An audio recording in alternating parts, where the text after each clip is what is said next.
this is kind of crazy. Charlie Kirk, before he died, literally gave us the blueprint of how to go about investigating his death. Take a listen. I think the best reading of what happened there is who wanted JFK dead the most.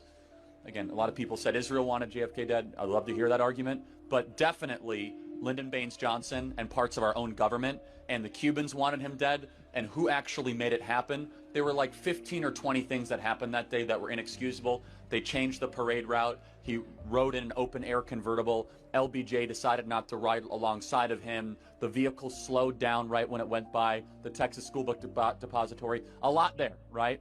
And then again, I think that all of us are smarter to believe that it was simply Lee Harvey Oswald. To Charlie Kirk's point, right? There's clearly weird things, oddities that happened on that day, similar to what happened to JFK, right? Things that just didn't seem normal. Yeah, so I mean, we all thought it was super weird when we saw that UVU was remodeling the courtyard where Charlie Kirk was assassinated literally days after he was publicly executed. These are text messages between the university and construction companies. And as you can see here, they're dated September 13th. So that is only 3 days after Charlie Kirk was assassinated. And you can see they're kind of giving them what they want, the description of what they want. They want it on the courtyard. Obviously, that's exactly where Charlie Kirk was. Here's another one that came up, and they're talking about, we don't want the sod. You can junk that.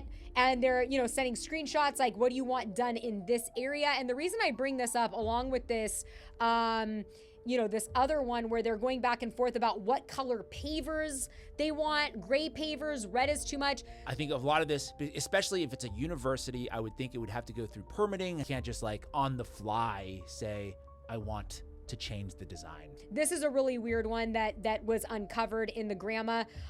Maybe that would be good. My guys are well trained in keeping quiet. Do they mean like literally noise from the construction to disrupt student classes, or they mean quiet in terms of people in the media reaching out to them and asking, hey, who paid you to be here? When did this? Considering the next text is, I think redacted is on it with the media folks. I don't think that it has to do with the construction noise. I think it has to do with that, which is just very odd. This happens a lot after these kinds of assassinations. By the way, for some reason, in RFK's assassination, MLK, they went through and basically tore up the crime scene in the days after, and now there's nothing to examine. There's and so the question to be answered is why?